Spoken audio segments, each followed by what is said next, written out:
મિત્રો તમારું સ્વાગત કરું છું વિડીયોમાં। મિત્રો અત્યારે હું છું ભાવનગર રાજકોટ હાઈવે પર આવેલા આમલા ગામ પાસે આવેલા વાંકિયા હનુમાન મંદિરે। આજના વિડીયોમાં હું તમને વાંકિયા હનુમાનજીના દર્શન કરાવવાનો છું। સાથે જ આપને હું આ વિડીયોમાં આશ્રમ વિશે સંપૂર્ણ માહિતી આપીશ, તો વિડીયોમાં મારી સાથે અંત સુધી જોડાયેલા રહેજો। આ રાજકોટ ભાવનગર હાઈવે છે। આ છે શ્રી વાંકિયા હનુમાનજી આશ્રમ જવા માટેનો મુખ્ય પ્રવેશદ્વાર। મિત્રો આ આશ્રમનો મુખ્ય પ્રવેશદ્વાર છે। ની અંદર પ્રવેશ કરતા મિત્રો આપણને આવી રીતે વાંકિયા હનુમાનજી આશ્રમ નજરે પડે છે। સામે હનુમાનજી મંદિર છે। ચાલો હવે આપણે આશ્રમના દર્શન કરીએ। પ્રવેશદ્વારની અંદર પ્રવેશ કરતા આપણને મિત્રો આવી રીતે પાર્કિંગ અહીં નજરે પડે છે। અને હવે આપણે જઈ રહ્યા છીએ વાંકિયા હનુમાનજી મંદિર તરફ। આશ્રમની અંદર મિત્રો આવી રીતે ખૂબ સુંદર સરસ મજાના ઝાડપાન છે। સરસ મજાનો હરિયાળા રાળિયામણા વિસ્તારમાં આશ્રમ વસેલો છે। આપ જોઈ શકો છો કે અહીંયા નાળિયેરીના ઝાડ છે, સાથે અહીંયા વિવિધ પ્રકારના વૃક્ષો છે। એકદમ પ્રાકૃતિક વિસ્તારમાં આશ્રમ વસેલો છે। આશ્રમ પરિસર છે। આપ જોઈ શકો છો કે અહીંયા પાર્કિંગ છે અને વિવિધ પ્રકારના ફૂલો અને ઝાડોથી મિત્રો આ જે આશ્રમ પરિસર છે એ શોભી રહ્યું છે। નવું મંદિર છે એ નવનિર્માણ પામી રહ્યું છે। આપ જોઈ શકો છો ખૂબ જ રળિયામણા વિસ્તારમાં આ વાંકિયા હનુમાનજી મંદિર આશ્રમ વસેલો છે। દર્શક મિત્રો, આ જે નવું મંદિર છે જે નિર્માણ પામી રહ્યું છે અત્યારમાં, આપ જોઈ શકો છો અત્યારે આપણે મંદિરના દર્શન કરી રહ્યા છીએ।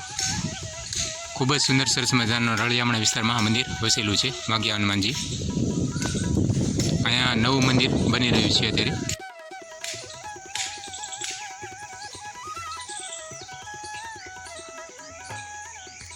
મિત્રો આ વાંકિયા હનુમાનજી મંદિર છે। ચાલો હવે આપણે મંદિરમાં જઈને હનુમાનજી દાદાના દર્શન કરીએ। આ વાંકિયા હનુમાનજી દાદાનું મંદિર છે। ચારે બાજુ આપ નજર કરો, ખૂબ સુંદર સરસ મજાના રળિયામણા પ્રાકૃતિક વિસ્તારમાં આ વાંકિયા હનુમાનજી આશ્રમ વસેલો છે। આપ ચારે બાજુ જ્યાં જોશો ને ત્યાં આપને ખૂબ જ સુંદર સરસ મજાની રળિયામણો અહીંયા નજરે જોવા પડે છે। વિવિધ પ્રકારના વૃક્ષો, ફૂલોથી અહીંયા જે આ વાંકિયા હનુમાનજી આશ્રમ જે છે એ સુશોભિત આપણને લાગી રહ્યો છે। ચાલો મિત્રો, આપણે મંદિરની અંદર જઈને દાદાના દર્શન કરીએ। જુઓ મિત્રો, આ મંદિરની ભવ્યતા, ખૂબ જ સુંદર સરસ મજાનું નકશીકામ કરેલું છે મંદિરમાં।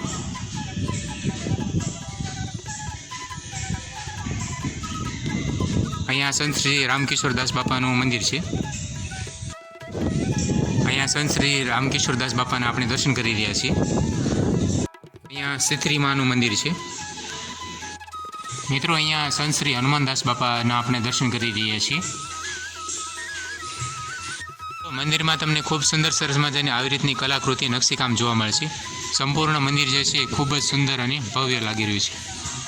મિત્રો આ વાંકિયા હનુમાનજી દાદાનું મંદિર અત્યારે નવનિર્માણ પામી રહ્યું છે। ચાલો આપણે મંદિરમાં જઈએ અને વાંકિયા હનુમાનજી દાદાના દર્શન કરીએ।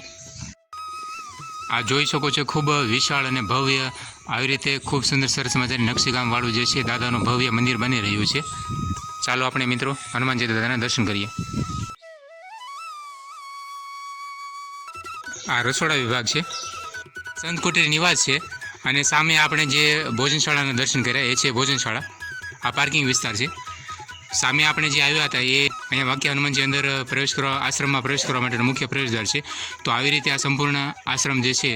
આ સાથે જ મિત્રો આ વિડીયોને પૂરો કરું છું। આશા કરીશ કે આજનો વિડીયો તમને ગમ્યો હશે। વિડીયો આપને કેવો લાગ્યો મને કોમેન્ટ કરીને જરૂરથી જણાવજો। વિડીયો જો સારો લાગ્યો તો વિડીયોને એક લાઇક કરજો, અને આવા જ અવનવા પ્રકારના વિડીયો જોવા માટે આ ચેનલને સબસ્ક્રાઈબ જરૂર કરજો। વિડીયો પર સમય આપવા બદલ આપ સૌનો આભાર મિત્રો। મળીએ પાછા ફરી વખત એક નવા વિડીયો સાથે। ત્યાં સુધી આપ સૌને જય સિયારામ। અને આ વાંકિયા હનુમાનજી આશ્રમ જો તમે દર્શને આવો છો તો ખાસ કરીને ચોમાસા દરમિયાન આવો, બનતા સુધી એકલા ના આવો। એકદમ દુર્ગમ અને નિર્જન વિસ્તારમાં આશ્રમ વસેલો છે। જો તમે પ્રાકૃતિક વિસ્તારના તમે જો શોખીન હો, તમને એક વસ્તુઓ ગમતી હોય તો બનતા સુધી રિક્વેસ્ટ છે કે ચોમાસા દરમિયાન આવો તો તમને અહીંયા ખૂબ સારું લાગશે। ચાલો મળીએ પાછા એક નવા વિડીયો સાથે।